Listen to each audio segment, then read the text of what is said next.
سلام به دوستان عزیز، امیدوارم که حالتون خوب باشه. دوشنبه خوبی رو شروع کرده باشین. من از سر کار آف شدم و انرژی داشتم چون که دوست داشتم با یکی از بیزنس پارتنرام صحبت کنم. های لولیتا، های احسان، های ایوت.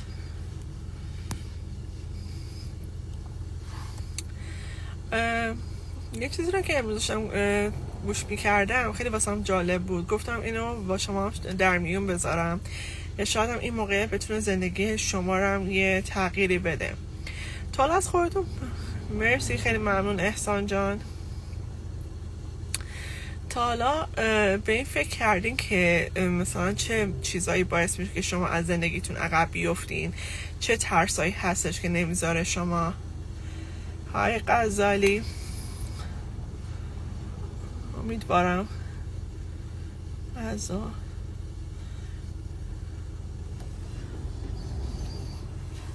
سلام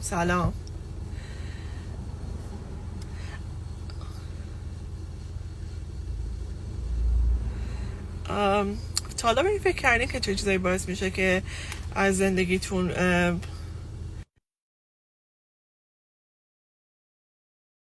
نمیذاره شما جلو برین و با اون ترسایی که دارین حقیقت داره؟ یعنی اون ترسا ممکنه مثلا 1% اتفاق بیفته که سلام جان، حال شما چطوره؟ خوبی؟ خوشحالم میبینمتون. شما چطوری؟ خوبین؟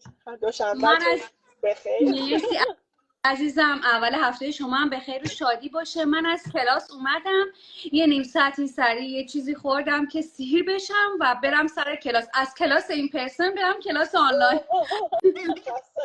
خسته نباشی. مرسی عزیزم. های فرزان فرزان، امیدوارم درست گفته باشم. منم امروز سر کار بودم، بعد برم خونه شب، ولی من کلاسم آنلاینه. خوبیش اینه که نباید درایو بکنم این بر اون بر برم، ولی میدونم چقدر سخته. خسته نباشی. مرسی عزیزم، ممنونم.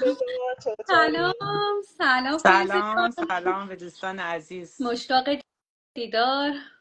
بچه چطوری فیروزه جان؟ خوبی؟ شما هفتهتون چطور بود؟ هفته خوبی رو شروع که اینترنت قطع میشه فکر کنم. من هفته خیلی خوبی داشتم مدونا جان. خب خدا رو شکر. بچه یه سوال داشتم که خیلی ذهنم درگیر کرده، دوست داشتم نظرت شما هم در این مورد بدونم. فیروزه حالا قطع شد، امیدوارم که درست بشه بتونیم فکر کنم. قراره لطیفه جونم بیاد. چقدر خوب. امیدوارم. تازه از سر کار اومدن. فکر کنم لطیفه رو من ملاقات نکردم، شاید اولین بارم باشه. شما آمریکا تشریف داری مدونا جان؟ من لس آنجلس هستم. شما کانادا هستین؟ با لطیفه جون و مریم جون. بله. من اینجا فعلا بیزنس پارتنر لس آنجلسی پیدا نکردم، یعنی هستم من ندیدمش. یه قرار با ساینا جون بذارین. آره بیا همتون بیاین سر لس آنجلس، خداییش خوبه دیگه. ساینا جون آریزونا هستن درسته؟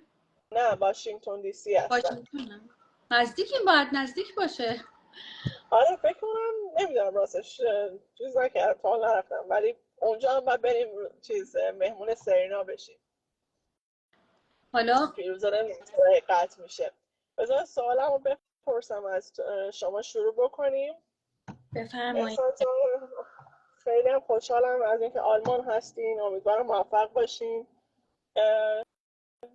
میدونی که مثلا این بیزنس که ما شروع کردیم خب خیلی رو مایندست ما داره تاثیر میذاره واقعا. ولی این چیزی که هستش حالا توی زندگی خب آدم نمیتونه بگه ترس نداره. مثلا این خب ما توی این بیزنس الان نمیتونیم بگیم ریسک خیلی بزرگی کردیم، به خاطر اینکه اولین فارسی زبانایی نبودیم که من همیشه مثلا میگم ندا مثلا به عنوان کسی که اولین کس وارد به عنوان ایرانی شده تو این بیزنس، یعنی چقدر مثلا مایندست بزرگی داشته که تونسته وارد بشه.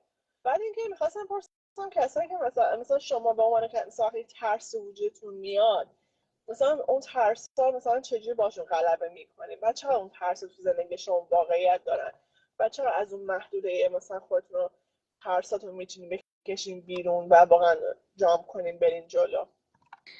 مدونا جان یک جمله به من یک تلنگر زد. یه جا خوندم که میگفت از اون چیزی که اجتناب میکنی همون باعث موفقیتته.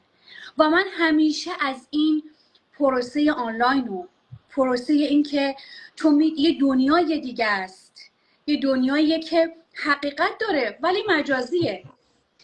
سلام دوباره.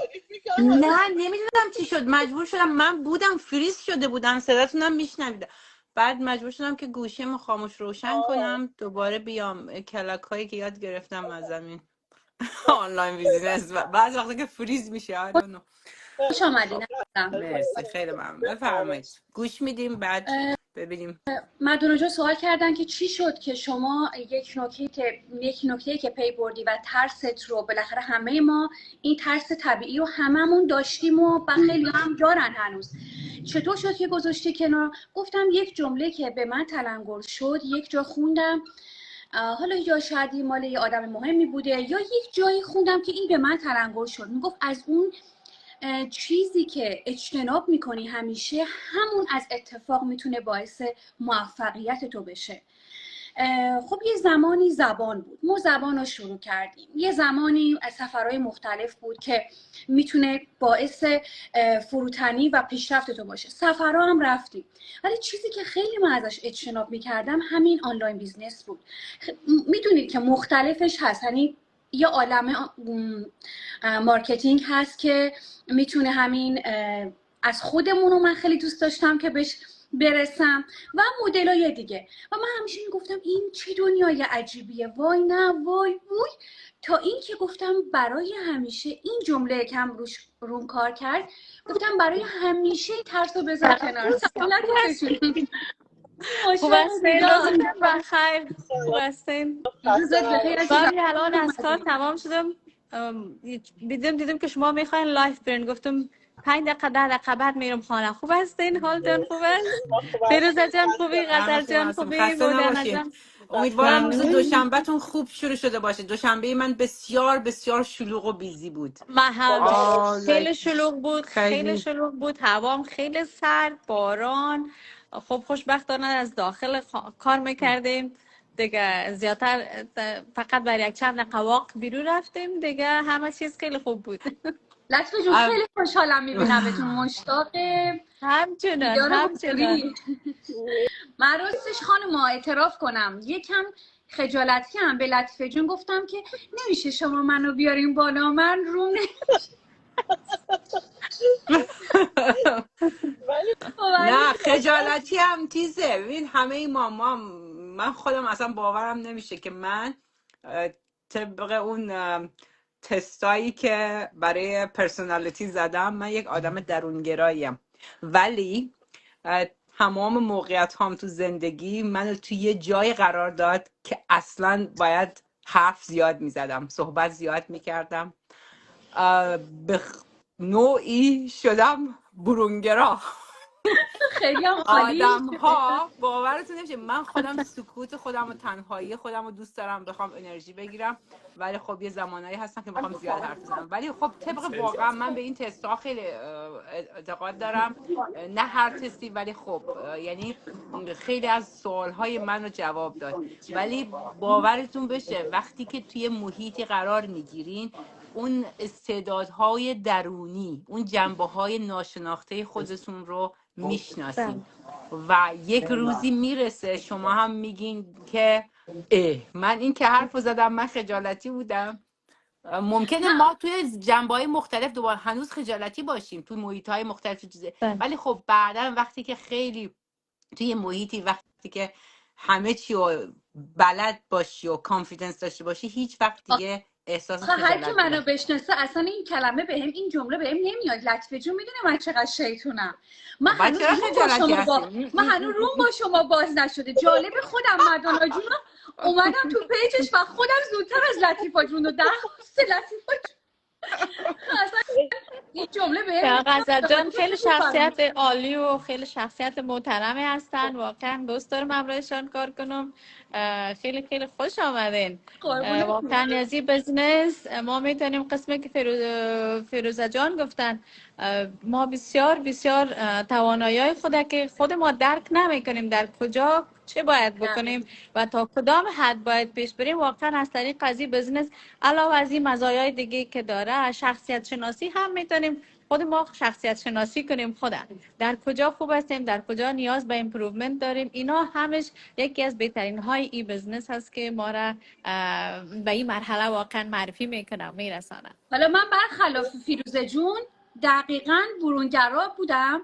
حالا خیلی یکم خانومانه و میخوام درونگرا، یکم حالت خیلی شیطون ولی خب اینجا کار جدیه. درسته که کار خیلی شاد و فانه، ولی کار جدیه، حقیقته و واقعا باید براش وقت بذاریم. حالا بعضیا با 2 ساعت میتونن، بعضیا با 6 ساعت میتونن آموزش ها رو ببینن، خیلی مصمم پیش برن و به اون هدفی که میخوان برسن. برای همین میگم من این شخصیتم خیلی داره رشد میکنه تو این پروسه. من خودم وقتی اصلا رشته حسابداری انتخاب کردم به خاطر اینکه رشته حسابداری اصولا فقط با شماره و اینا حساب کتاب میکنه و هیچ کس هم حرف نمیزنی.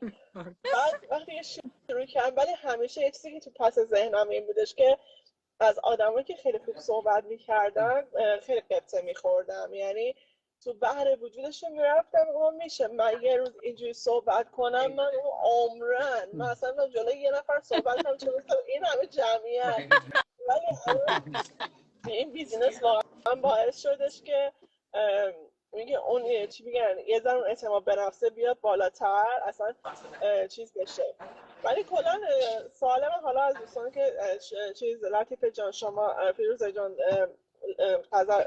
غزل جان داشت چیز میکرد توضیح میداد، ولی من این سوالمو دوباره میپرسم که چه اتفاقی افتادش که مثلا خیلی از آدما مثلا خیلی از ترسا دارن که نمیتونن از اون جایگاه امنشون خارج بشن، یا یه ترسایی که دارن که اصلا ممکنه وجود نداشته باشه ولی ترس دارن. چجوری با این ترس شما مثلا حالا فقط این بیزنس واقعا بزرگترین قدم هر کدوم از ماها بوده فکر میکنم، چون که اول که مثلا خب ما هیچ کدوم از هیچ جای همدیگر نمیشناختیم، همه از یه جای دنیا بودیم و غریبه تو این بیزنس با هم آشنا شدیم. چجوری اعتماد رو کردین این بیزنس من از اون جایگاه امنتون خارج شدین و چه چیزی باعث شد که مثلا از جایگاه امنتون از اون ترستون جلوگیری کنین؟ خب میخواین من شروع کنم؟ ببینید من برای هر مرحله از زندگیم شاید بیشتر از اون چیزی که لازم باید باشه یا اوریج بگیریم افراد مختلف تایم میذارن تحقیق میکنن، من بیشتر از اوریج تحقیق میکنم. من بسیار حساب کتاب شده، به قول معروف من قسمت چپ مغزم بسیار زیاد استفاده میکنم. اگه حالا بیشتر منطقی و ریاضی و به قول معروف حساب کتاب شده عمل میکنم. خب حالا قبل از کارهایی که قبلا کردم اصلا بذاریم کنار. برای این بیزینس خب من دنبال چه چیزی بودم که با شرایط من جور در بیاد. خب من کار معلمیم دارم، منیجمنتم رو دارم. خب زمانایی که داشتم کی بود؟ مثلا 6 تا شب نمیدونم فلان. یه کاری باشه که از خونه انجام بدم، یه کاری باشه که با یه زمان مثلا معقولی که روش میذارم هم توش چیز یاد بگیرم، هم به کار ببرم، هم این که من با بیزینس پیپل های زیادی داشتم کار میکردم و میدیدم که وای اصلا دنیای اونها یک دنیای متفاوتی. یعنی وقتی من دیدم خدا، یعنی دیگه زندگی کارمندی از نوتای برای یکی کار کنی، یعنی این شد زندگی. وقتی شما با آدم های مختلفی که تو توانمندی های خیلی زیاد دارن نشست و برخواست میکنی، بعد یهو ناخودآگاه دوست داری واقعا مثل اونا بشی. خب بعد یه جایی شروع میکردم، تحقیق زیادی کردم. یعنی من فکر میکنم اونایی که میگن این اسم و ایمیل رو ما بدیم چه اتفاقی میفته، من فکر کنم هزاران جا من اسم و ایمیلم رو دادم برای ورکشاپ های مختلف. یعنی الان ایمیل های منو میبینید بعض وقتا دیگه میگم وای چه غلطی کردم این همه. ولی خب اه، یک احساس درونی به من گفت وقتی با این مدل آشنا شدم که من باید بیشتر تحقیق کنم. من در مورد این، یعنی من قبل از اینکه وارد این بیزینس بشم، من تمام افرادی رو که حالا میتونستم پیدا کنم توی این بیزینس هستن توی پلتفرم‌های مختلف سوشیال میدیا دنبالشون گشتم، صحبتاشون شنیدم. یعنی من همه اینا رو مینوشتم، بعد اینجور حساب میکردم، بعد اینو با این یعنی حساب شده. وقتی که من دیگه وارد شدم و بعد دیگه با افرادی که تو این بیزینس آشنا شدم، به من میگفتن که وای تو چه سوالایی میپرسی، ما فقط سوالای ما این بود که مثلا قانونی باشه. گفتم بابا من قانونی بودنشو قبل از اینکه بیام همه رو پیدا کردم. من میدونید یعنی اینجوری. وقتی که حالا با توجه به اون حالا شخصیتی که داری، هر کی یه جوری رازیش میکنه. وقتی من همه حساب کتابا رو گذاشتم و به قول معروف گفتم اینجوری، بعد گفتم خب این دیگه والا ترسی که نداره، ترسه دیگه خودم هستم، یعنی من میتونم یا نه. خب بعد برگشتم به گذشته خودم، دانشگاهم، کارم، مهاجرتم، کاری که الان دارم، همه گفتم تو همه اینها من از 85 به بالا بودم. خب چرا این یکی رو نتونم؟ یعنی اینو از طریق منطقی برای خودم. گاهی اوقاتم خب آدم نباید همیشه که به قول معروف 100% شارژ نیست. بعضی وقتا دوباره وقتی یه چیزی بیشه که یه ذره احساس مثلا چی میکنم، میگم ببین فیروزه حواست باشه ها، ببین توی همه این موردا اینجوری بوده، اینم هست. برای اینکه ما که توی خط صاف داریم حرکت نمیکنیم، بالا پایین داره که این هست که باعث میشه که من تونستم که ترسا رو بندازم. و دیگه وقتی وارد شدی داری یاد میگی دیگه ترسی نیست، دیگه اون موقع تلاشه. درسته قبلش وارد شدن. و من اینو واقعا به هر کسی که میخواد بیاد و یه ترس کوچولو داره حق میدم، چون این مکانیزم دفاعی ماست که به قول معروف از تو تکامل به دست آوردیم. و اگر این نباشه خطرناکه. زیادش باشه ما رو ثابت نگه میداره، نمیذاری حرکت کنیم. نباشه باعث میشه که بیگدار به آب بزنیم، کارهای خطرناک انجام بدیم. به قول معروف باید بالانس باشه دیگه. این بود که من این مدلی هم اینجوری قشنگ بود، قشنگ چیز کردی، به خاطر اینکه بعضی از آدما هستن یعنی که خیلی ریسک پذیرن، ریسکای بزرگ میکنن. من خودم از اون دسته آدمایی بودم که انقدر یعنی نبودم، ریسک نمی‌کردم. وقتی که می‌خواستم یه قدم مثلا حتی خواستم یه قهوه هم بخرم، مثلا اون قهوه رو تن و بدنم می‌لرزید، عرق می‌کردم تا اینکه اون کار رو انجام بدم. بعد که انجام دادم خوبه، ولی این خیلی اذیتم می‌کرد. حالا غزل جان یا شما لطیفه جان کدومتون می‌خواین بگین؟ تشکر بسیار زیاد ماندانا جان، فیروزه جان. واقعا هر کدام ما تجربه های خاص خود داریم در قسمت از اینکه چطور تانستیم بر ترس های خود غالب شویم و ترس های خود از بین ببریم و واقعا یک قدم مثبت برداریم. من هم خیلی آدم حسابی و مثلا خیلی تجسس میکنم قبل از اینکه یک کار شروع کنم. خب حقیقتش هم باید همه تو باشه، اینطور که اگر کورکورانه پیش بریم خدای ناخواسته در یک جای گیر کنیم که اصلا نتونیم نجات پیدا کنیم. خب همگی حق دارن یک مدت تجسس کنن، ببینن، بخوانن، زیادتر تحقیق در مورد یک کار کنن. که من هم قبل از شروع از این بزنس واقعا خیلی وقت گرفتم، من خود خیلی وقت دادم. مثل فیروزه جان وری که فیسبوک پیجا را میدید، من هم فیسبوک پیجای هر کس نگاه میکردم و حتی میرفتم برای اشخاص مثل ترامپ، مثل براک اوباما، مثل این بزنسمنای دیگه، مثلا کسایی که اپل اینا رو اختراع کرد، همه را میرفتم میدیدم، مصاحبه‌هایشون میدیدم، یوتیوب چنل ها رو سعی میکردم. همش از تجربه اول خود میگفتن که چقدر اینا از در کدام شرایط شروع کردن. مثلا یکی از کسایی میگفت که ما که قدر بزنس فعلا یک آدم مشهور شدیم، از وام شروع کردم، از روی رفتم از بانک از مردم وام گرفتم، آمدم بزنس خود شروع کردم. حالا من خودم به مردم وام میدم. من از یک وام شروع کردم، رفتم به وام دوم، وام سوم، از هیچ چیزم نترسیدم. و تلاش کردم که باش بزنس موفق باشه. یعنی واقعا اینا مرا تحریک کرد، انگیزه داد که من هم یک کار کنم. خب حقیقتش این بزنس سرمایه زیاد نیاز نداره که آدم مثلا او بگه که خب من اگر اینقدر سرمایه گذاری کنم شاید که مفاد نباشه رویش، شاید از دست بدم. با میتونیم با یک سرمایه خیلی کم یک بزنس عالی را شروع کنیم که واقعا این اپورتونیتی که داده شده از این بزنس میخوایم هر کسی که مثل ما و شما هاواری هستن و ترس دارن و هراس دارن خب بخوانین، مطالعه کنین. اشخاصی که امروز خیلی اسمایشان بزرگ است، کمپانی‌های بزرگ است، اینا هم مثل ما و شما اشخاص عادی بودن، از هیچ شروع کردن، امروز خیلی موفق شدن. فقط حاکمیت نفس داشتن، بالای خود حساب کردن، تلاشای خود حساب کردن و خب اطمینان داشتن که ما موفق میشیم. ما و شما هم، مثلا من خودم شخصا وقتی که بزنس شروع کردم گفتم توکل با خدا. همه چیز شروع کردیم، خدا با ما بوده، با این بزنس هم خدا با ما هست. واقعا این حرف توکل با خدا مرا خیلی خیلی آرامش روحی میده هر زمان. و با لطف خدا شروع کردم و خیلی هم موفق هستم و خیلی هم دوست دارم که ادامه بدم و خیلی هم دوست دارم کسایی که تا حالا شروع نکردن بابا بیاین شروع کنین. منتظر چی هستین؟ واقعا ما واقعا تانستیم شما میتونین. آدم همون ترساشونه که نمیذارن. میگم حداقل این که مثلا آدم واسه من جالبه که مثلا به قول فیروزه میگه که ما هم میریم یه مغازه، مثلا به میگه که اسم و ایمیل تو بده، مثلا هی تبلیغات میاد و مثلا چیز میکنه.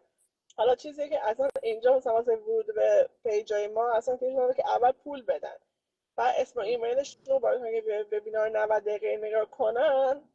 نمیدونم چرا سخته. حالا غزل شما بفرمایید. من خدمتتون گفتم شرف اومدن لطفه جون و فیروزه جون بود. یک جمله کوتاه باعث شد که من ترغیب بشم. خیلی چیزا رو ازش حذر میکردم ولی انجام دادم. فقط یک مسیر بود، همین آنلاین بیزنس، دیجیتال مارکتینگ. گفتم این چیه؟ تا مادامی که ایران بودم خب نمیشد. وقتی هم که اومدم بیرون تحقیق کردم و اون جمله‌ای که میگفت از اون چیزی که اجتناب میکنی اون میتونه تو رو موفق کنه و من احساس کردم همینجا صدق داره و من اینجا باید واقعا از این چیزی که میترسم و میگم این دنیای ما دیجیتال چیه، دنیای آنلاین چیه، واردش شدم. دیدم که خیلی خیلی کمکم کرد به ذهنم، به رشد و تقویت ذهنم. گفتم خدمتتون لایو قبلی، سوای از این که این کامای خوبی میتونه نسبت به تلاشت داشته باشه، میتونه کمک کنه رشد ذهنی و پرورش مایندت رو و درونی رشد بده. این اول داره برای من اولویت میشه. حالا وقتی هم که تلاش میکنیم مسلما میگن هر تلاشی بازدهی دریافت میکنی. من اون جمله باعثم شد و همین لطفه جون عزیزم که خیلی برای من خیلی عزیزه و من یک شخصیتی که یک اعتباری که توی کانادا بهش اعتماد دارم بعد از خدا و همسرم، دوستی آشنایی ببینم که واقعا کارش درسته.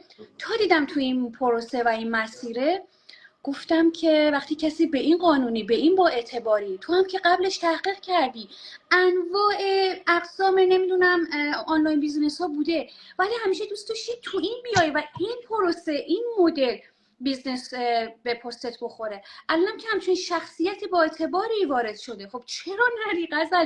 الان اون جمله صدق میکنه که داری اجتناب میکنی. این میتونه برای تو موفق آمیز باشه و خدا را شکر داره میشه و شده. خدا رو شکر، واقعا خدا رو شکر به خاطر وجود تک تکتون. واقعا اول از همه این بیزنس این که باعث شد که ما دوستای خوب با هم پیدا کنیم. یعنی واقعا یکی از برکت‌ترین مسئله که بود این بیزنس، بعد به قول غزاله جان مایندست رشد ذهنی بودش. یعنی واقعا میگم خیلی اتفاقات تو زندگی آدم میفته، همیشه آرزو میکنه که شاید یه راهی پیدا بشه که تو رو از اون ضعیف بودن بیاره بیرون. فکر کنم این بیزنس یه پکیج کاملی بودش که یعنی اصلا چند روز پیش اتفاقا یه خانمی به می آفر داشته اومد مثلا درباره بیزنس من پرسید و شروع کرد بیزنس خودش آفر کرده. بعد گفتم حالا اصلا بیزنستون چیه، حالا بماند.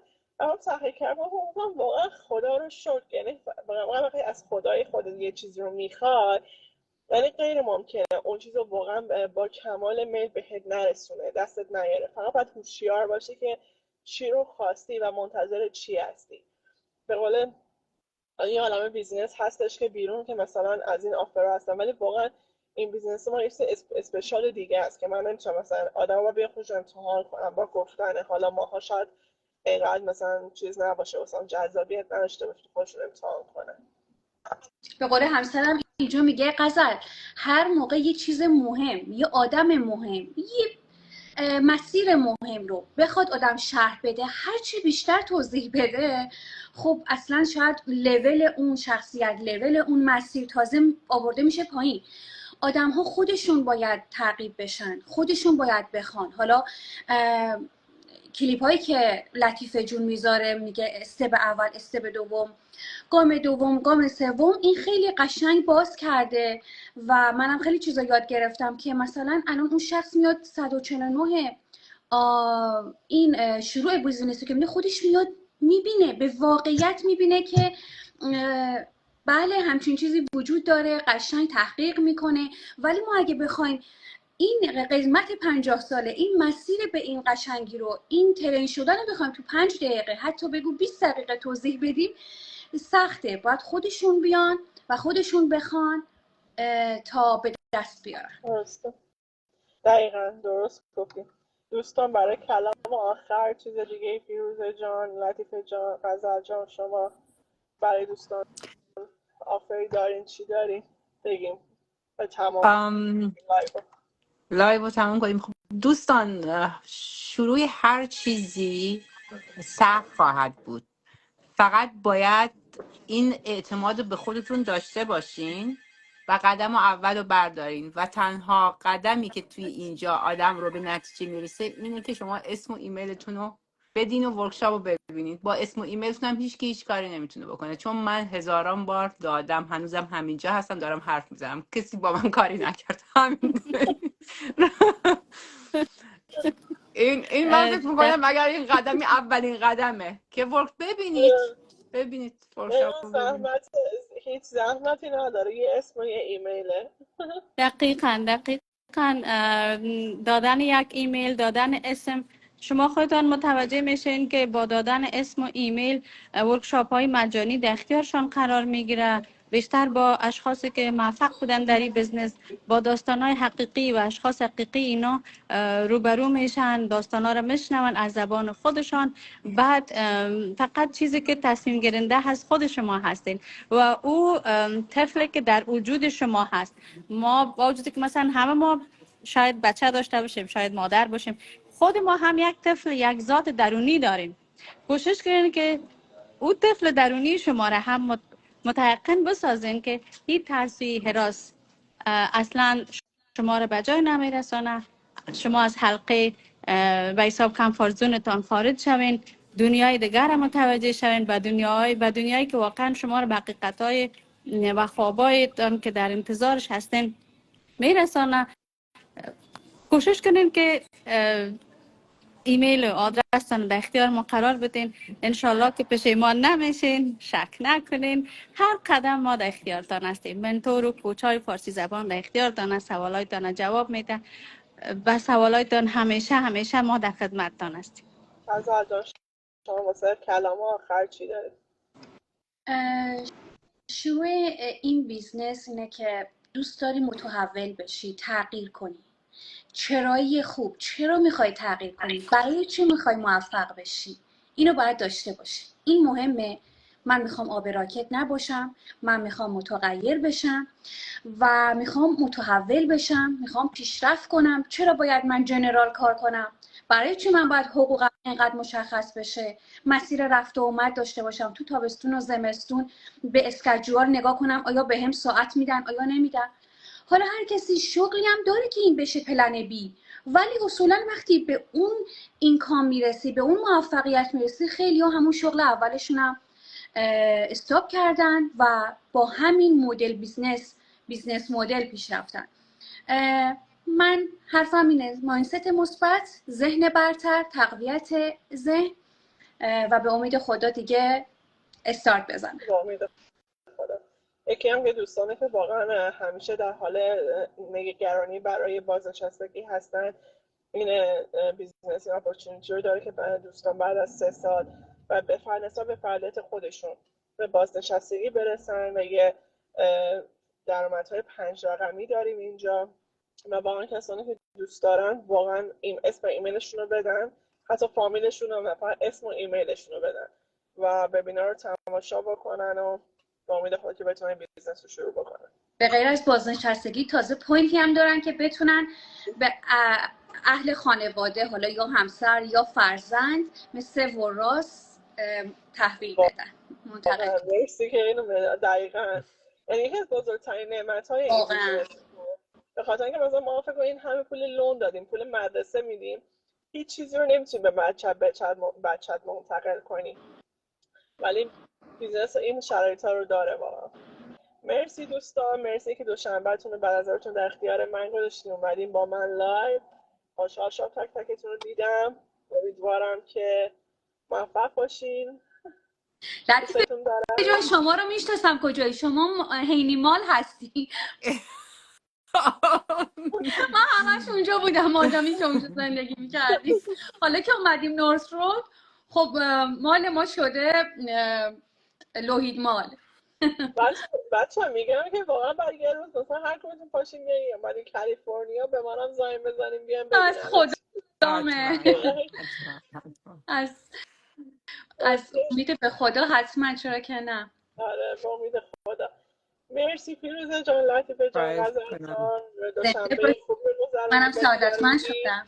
مرسی، من همینجور دوستتون دارم. تا بعد. خدا نگهدار. خدا